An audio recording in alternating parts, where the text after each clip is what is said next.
কিছুদিন ধরেই বাড়ছে ডেঙ্গুর প্রকোপ। রোগীর সংখ্যার সাথে পাল্লা দিয়ে বাড়ছে মৃত্যুর সংখ্যাও। চলতি বছর প্রাণহানি ছাড়িয়েছে ১৫০। এর মধ্যে শনিবার একদিনে সর্বোচ্চ ৭ জনের মৃত্যু হয়। আগস্ট থেকে অক্টোবরকে ডেঙ্গুর পিক সিজন বলা হয়। বৃষ্টি, এডিস মশার ঘনত্ব সহ নানা বিষয় বিবেচনায় ডেঙ্গুর সর্বোচ্চ সংক্রমণের মাস সেপ্টেম্বর। তবে অক্টোবরেও থাকবে এর প্রকোপ। চিকিৎসকরা বলছেন, অনেক সময় পরীক্ষায় ডেঙ্গু ধরা পড়ে না, ফলে শেষ মুহূর্তে হাসপাতালে গিয়েও তেমন কিছু করার থাকে না। কিন্তু দুঃখের বিষয় হচ্ছে NS1 নেগেটিভ হওয়ার কারণে অনেকগুলো রোগী বাসায় থেকে যায়, বাসায় স্টে করে, এবং যখন আমাদের কাছে আসে একদম খারাপ অবস্থায় আসে। ব্লিডিং নিয়ে আসে, প্রেশার নাই, আপনার পালস নাই, বুকে পানি, পেটে পানি, অজ্ঞান, কিছু নেই। আমাদের কমিউনিটিতে এখন বলছি সবচেয়ে বেশি সেরোটাইপ 2 আর সেরোটাইপ 3 আছে, এবং এই সেরোটাইপ 2 সেন্সিটিভিটি বলা হচ্ছে অনেক কম NS1 কিটে। ডেঙ্গু রোগ ডায়াগনোসিসের জন্য NS1 এর উপর টোটালি ডিপেন্ড করি না। আমরা এখন খুঁজি ওয়ার্নিং সাইন আছে কিনা, আমরা এখন খুঁজি প্লাজমা লিকেজ হয় যখন, তখন কিছু কিছু সাইন সিমটম পাই আমরা। সাধারণ মানুষের অভিযোগ, মশা নিয়ন্ত্রণে কার্যকর পদক্ষেপ নেয়নি সিটি কর্পোরেশন। সিটি কর্পোরেশনকে আরও দায়িত্বশীল এবং যত্নশীল হওয়া উচিত, কারণ ডেঙ্গুর প্রকোপ যেভাবে বাংলাদেশে বাড়তেছে। বমির সাথে ব্লিডিং হতো, তারপর গাম ব্লিডিং হতো, দাঁতের প্রতিটা মাড়িতে রক্ত বের হতো। তবে সিটি কর্পোরেশনের দাবি, তাদের চেষ্টার কোনো কমতি ছিল না। ফগিং করছে, লার্ভিসাইডিং করছে, এইভাবে অ্যাকশন আমাদের চলছে। কিছু মেশিনপত্র, আমাদের ইকুইপমেন্টস ডিস্ট্রয় হয়েছে, বাট আমরা সেটাকে রিপ্লেস করতে সক্ষম হয়েছি। ফুল সুইংয়ে আমাদের কাজ অন আছে। প্রতিদিনই হাসপাতালগুলোতে বাড়ছে ডেঙ্গু আক্রান্ত রোগীর সংখ্যা। চিকিৎসকরা বলছেন, দ্রুত ডেঙ্গু নিয়ন্ত্রণে কার্যকর পদক্ষেপ না নিলে হয়তো ভবিষ্যতে মহামারীতে রূপ নিতে পারে। তাই দ্রুত এডিস মশা নিয়ন্ত্রণে কার্যকর পদক্ষেপ নেওয়ার তাগিদ বিশেষজ্ঞদের।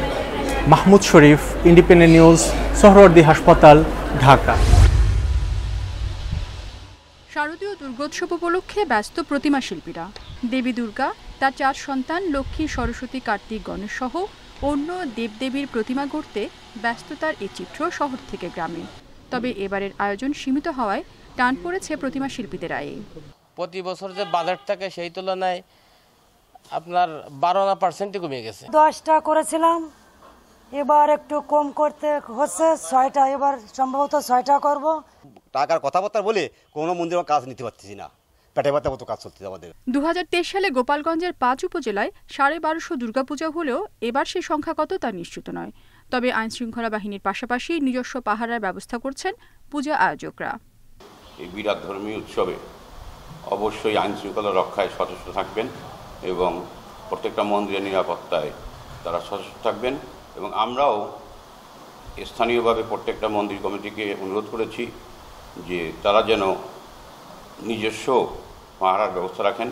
এবার বরিশালে 602টি মণ্ডপে হবে পূজা। তবে বর্তমান পরিস্থিতিতে খরচ কমানোর কথা জানিয়েছেন আয়োজকরা।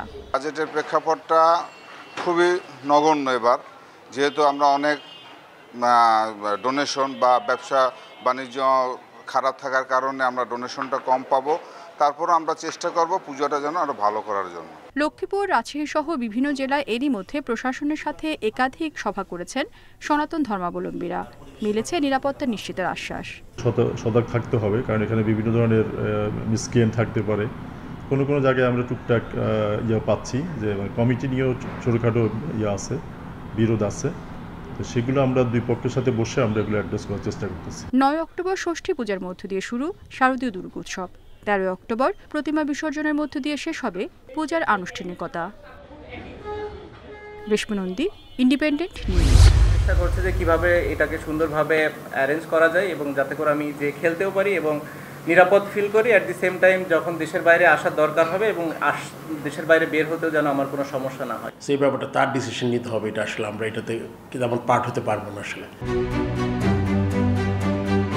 ক্রিকেটের মহাতারকা পরন্ত বেলায় খলনায়ক, দেশে ফিরতেই তার ভয় হয়। টেস্টকে বিদায় জানাতে চান মিরপুরে। বিসিবি সভাপতি নিরাপত্তার নিশ্চয়তা দিতে পারবেন না। অবসর ঘোষণার পর ক্রিকেটার সাকিবের জন্য মন ভারী অনেকের। বিপরীতে আওয়ামী সরকারের এমপি সাকিবকে নিয়ে ক্ষোভ জমে আছে। অন্তর্বর্তী সরকারও স্পষ্ট বার্তা দেয়নি নিরাপত্তা নিয়ে। শঙ্কা তো থেকেই গেল। খেলোয়াড় হিসেবে আমাদের একজন খেলোয়াড়কে যতটুকু নিরাপত্তা আমাদের দেওয়ার দায়িত্ব সেটা অবশ্যই আমরা দিব। তিনি দেশে আসলে আমরা সেটা দিব এবং তার নামে যে মামলাটা হয়েছে হত্যা মামলা সেটার বিষয়ে আমরা ইতিমধ্যেই বলেছি, ইতিমধ্যে আইন মন্ত্রণালয়ও বলেছে যে সংশ্লিষ্টতা না থাকলে প্রাথমিকভাবেই নামটা বাদ দেওয়া হবে। ওনাকে ওনার জায়গাটা পরিষ্কার করা প্রয়োজন, রাজনৈতিক জায়গা থেকে ওনার যে রাজনৈতিক অবস্থান সেটা নিয়েও কথা বলা প্রয়োজন।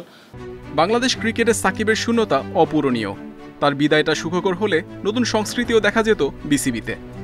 সাকিবের ক্রিকেট গুরু ফাহিমের ব্যক্তিগত চাওয়া টেস্টে সাকিবের শেষটা হোক স্বস্তির, কিন্তু দেশে খেলে অবসরের সম্ভাবনাও দেখেন না তিনি। অনেকের মতোই আমিও চাই যে ওর মতো একজন খেলোয়াড় দেশে মাটিতে খেলা শেষ করবে, এটা এক ধরনের একটা কালচারাল ব্যাপার আছে এর সাথে। বাট আনফর্চুনেটলি অনিবার্য কারণবশত সেটা হয়তো এই মুহূর্তে সেই সম্ভাবনা দেখছি না, যদিও আমি সম্ভাবনা উড়িয়ে দিচ্ছি না, কারণ ক্রিকেট বোর্ড বলেছে যে তারা যে ধরনের সিকিউরিটি সাকিব চাচ্ছে, যে ধরনের নিরাপত্তা সাকিব চাচ্ছে, সেটা ক্রিকেট বোর্ডের পক্ষে হয়তো স্বাভাবিকভাবে দেওয়া সম্ভব না। সাকিব মিরপুরে যাতে শেষ টেস্ট খেলতে পারেন তার জন্য বিসিবিতে মানববন্ধনও করেছে তার কিছু সমর্থক। Mohammad Nazim, independent news, Dhaka. রাজধানীর আগারগাঁওয়ে পরিবেশ অধিদপ্তর ভবনে নিষিদ্ধ পলিথিন ব্যাগের বিকল্প পণ্য নিয়ে সরকারি ও বেসরকারি উদ্যোক্তাদের মেলা, যেখানে পাট ও কাগজের নানা পণ্য প্রদর্শন করা হয়। একদিনের মেলার উদ্বোধন শেষে স্টল পরিদর্শন করেন পরিবেশ উপদেষ্টা সৈয়দা রিজওয়ানা হাসান। পাট ও কাগজের পণ্যের ব্যবহার দিন দিন বাড়ছে বলে জানান উদ্যোক্তারা। তরুণদের সারা খুবই পাচ্ছি, যেমন আমাদের এই ব্যাগগুলো আছে, যারা এনএমএ, যারা জেনজি আছে এবং যারা আলফা আছে, আমাদের এই ব্যাগগুলোতে আমরা ওদের পছন্দের ক্যারেক্টারগুলোকে আমরা প্রিন্ট করে দিই এবং এই আমাদের যত এনএমই ফেস্ট আছে আমরা একমাত্র যারা পাটের ব্যাগ আমরা তাদেরকে ব্যবহার করাতে পেরেছি। পলিথিনের বিকল্প আমাদের এখান থেকে নিতে হবে, বের করে ফেলতে হবে এবং আমার মনে হয় আর একটু গবেষণা দরকার আছে, যেটা এটা অন্তত 2 ঘন্টা 3 ঘন্টা আমরা পানিতে রাখতে পারি। পরে নিষিদ্ধ পলিথিন, পলিপ্রোপাইলিন শপিং ব্যাগের বিকল্প পণ্য চালু করা বিষয়ে সেমিনারে অংশ নেন উপদেষ্টা। সরকারের পরিকল্পনা তুলে ধরেন তিনি। একটা শিক্ষার্থীদের তালিকা করা হয়েছে কোন কোন স্কুল কলেজ, সেটা আগামীকাল ওদেরকে এখানে একটা ওরিয়েন্টেশন দেওয়া হবে। ওরা কেবল উদ্বুদ্ধকরণের কাজটা করবে, আর হয়তো সকলের হাতে একটা করে পোস্টার থাকবে পলিথিন ব্যাগের ক্ষতিকর দিকগুলো নিয়ে। পাট শিল্পকে ফিরিয়ে আনার কথাও জানান তিনি। বলেন, ডিসেম্বর থেকে সচিবালয়ে পলিথিন মুক্ত হবে। আমরা এই অভিযানটা কিন্তু আমরা থামাবো না। 1 নভেম্বর থেকে তাদের পলিথিন উৎপাদনকারী কারখানাগুলোতে অভিযানটা শুরু হয়ে যাবে। দেখেন, এই জিনিসটা নিষিদ্ধ 2000 সাল থেকে। তারা এই 2000 সাল থেকে 2024 সাল পর্যন্ত একটা নিষিদ্ধ পণ্য উৎপাদনের কাজে জড়িত ছিল। বাজারের জন্য সবাইকে পাটের ব্যাগ ব্যবহারের আহ্বানও জানান সৈয়দা রিজওয়ানা হাসান। বাসা থেকে নিজেরা একটা ব্যাগ নিয়ে যাই, মানুষকে এই অভ্যস্ততায় আমাদেরকে আনতে হবে। আল আমিন হক, ইন্ডিপেন্ডেন্ট নিউজ, ঢাকা। লেবাননের বৈরুতে বিমান হামলায় হিজবুল্লাহ প্রধান সাইয়েদ হাসান নাসরুল্লাহ নিহত হওয়ার কয়েক ঘন্টা আগে তার অবস্থান ইসরায়েল কর্তৃপক্ষকে জানিয়েছিলেন এক ইরানি গুপ্তচর। সেই তথ্যের ভিত্তিতে চালানো হয় হামলা। ফ্রান্সের সংবাদ মাধ্যম লে প্যারিসিয়েনের এক প্রতিবেদনে এই দাবি করা হয়। প্রতিবেদনে লেবাননের নিরাপত্তা বিভাগের এক সদস্যের বরাত দেওয়া হয়। ওই সময় ইরানি ওই গুপ্তচর ইসরায়েলের প্রতিরক্ষা বাহিনীকে জানান, বৈরুতের দক্ষিণাঞ্চলে মাটির নিচে থাকা গোপন সদর দপ্তরে থাকতে পারেন হাসান নাসরুল্লাহ। তিনি সেখানে বৈঠকে অংশ নিতে পারেন, তাতে সংগঠনটির শীর্ষ নেতারাও থাকতে পারেন। মার্কিন সংবাদ মাধ্যম দ্য নিউ ইয়র্ক টাইমস বলছে, 2006 সালের যুদ্ধের পর হিজবুল্লাহর ব্যাপারে আলাদা করে পরিকল্পনা করে ইসরায়েল, আর এতে যুক্ত করা হয় চৌকস গুপ্তচর দল। গুপ্তচরদের দেওয়া তথ্যের ভিত্তিতে হামলা চালিয়ে সম্প্রতি বেশ সাফল্য পেয়েছে তারা।